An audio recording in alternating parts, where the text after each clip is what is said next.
Welcome to my channel M voice story. ये कहानी है मौसा जी राम राम से करो। मेरा नाम रजनी है। मेरी उम्र 18 साल की है।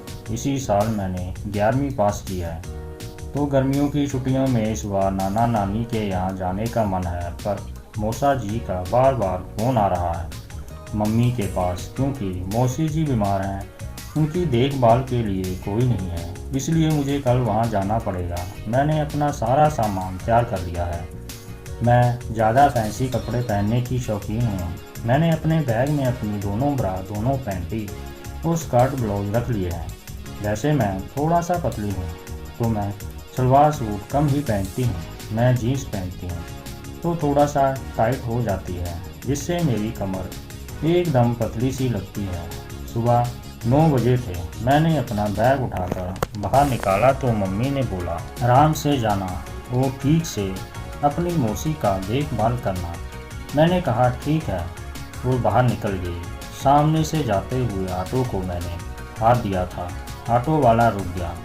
ऑटो वाला लड़का काफ़ी कम उम्र का था, पर काफ़ी हैंडसम लग रहा था। ऑटो वाला साइड में शीशे से मुझे बार बार घूर रहा था।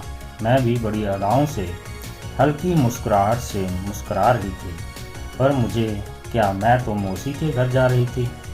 1 घंटे के बाद ऑटो से उतरकर मैंने बस पकड़ी और करीब 2 घंटे बाद मैं मौसी के घर पहुंच गई थी।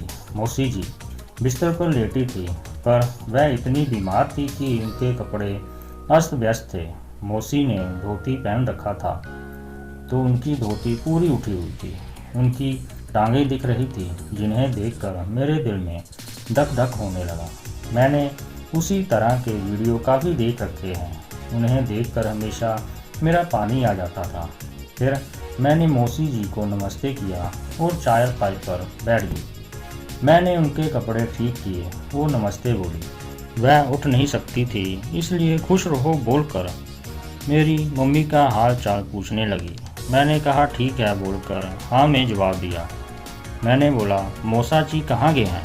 तो उन्होंने बताया कि अभी नहाने गए हैं। अभी मैंने बोला मौसी जी को मुझे भी नहाना है, बहुत गर्मी थी बाहर, एकदम पसीना निकल रहा था। तो मौसी जी ने बताया कि मौसा जी नहा कर आ जाएं, फिर तुम चली जाना। फिर मुझको इतना पसीना आ रहा था कि इतनी गर्मी लग रही थी कि मैं तो बैठी हूँ। उसके बाद उठकर बाथरूम की ओर चली गई। रूम की साइड में ही बाथरूम था, जिसमें मौसा जी नहा रहे थे। उनका घर कच्ची ईंटों से बना था, तो उनका बाथरूम भी कच्चा ही था। बाथरूम की एक ईंट निकली हुई थी, इसलिए बाहर से भी अंदर नहाते हुए किसी को भी देखा जा सकता था। मेरी नज़र अंदर पड़ी। अंदर मौसा जी नहा रहे थे। मैं थोड़ा रुक गई तो क्या देखा, मौसा जी बिना कपड़ों के नहा रहे थे। मेरे अंदर पता नहीं क्या अजीब अजीब सी आवाज़ें आने लगी। मेरे सीने के दोनों मौसमी फूलने लगी। मौसा जी इस उम्र में भी इतने हसीन लग रहे थे कि मौसा जी नहा चुके थे। मैं अचानक निकली वहाँ से, ताकि मौसा जी को समझ ना पाए। पास में ही बरामदे में जाकर मैं टेबल पर बैठ गई और आंखें बंद कर ली। मेरियाँ सिसकियाँ निकलने लगी। मेरा मन काम वासना में डूब गया। मौसा जी को इस तरह देखकर पता नहीं क्या होने लगा था।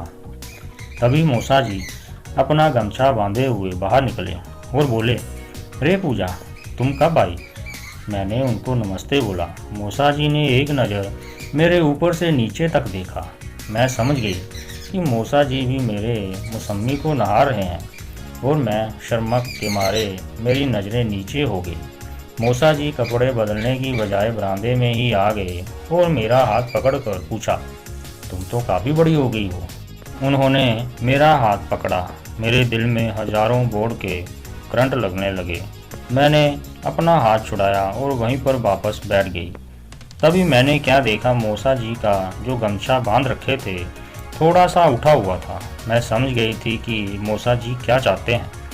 मौसा जी की चाहत को मैं भांप ली थी। फिर मैंने भी अपने आप को आज़ाद कर दिया था कि मौसा जी सब कुछ कर सकें। मौसा जी धीरे से आए मेरे पास, आकर बोले, चलो कमरे में चलते हैं, यहाँ पर कोई ना कोई देख लेगा। अगर कोई आ जाएगा तो फिर हम लोगों की बदनामी होगी।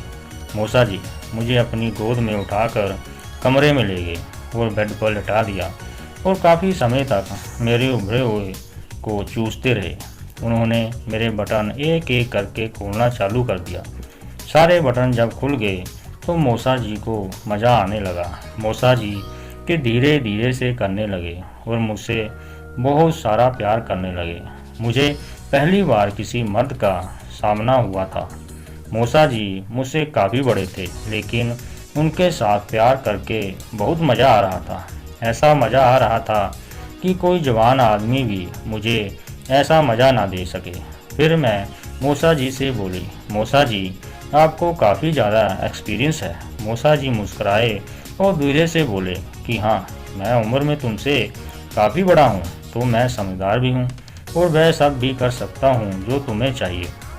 फिर मूसा जी मुझे काफ़ी घंटों तक प्यार किए और फिर वह कमरे से बाहर निकलकर मौसी जी के पास जाकर बोले, पूजा के लिए मैं कुछ बनाता हूँ। तो दोस्तों, ये थी मूसा के साथ प्यार की कहानी। अगर आप हमारे चैनल पर नए हैं तो चैनल को सब्सक्राइब और वीडियो को लाइक करना मत भूलना। मिलते हैं अगली कहानी में।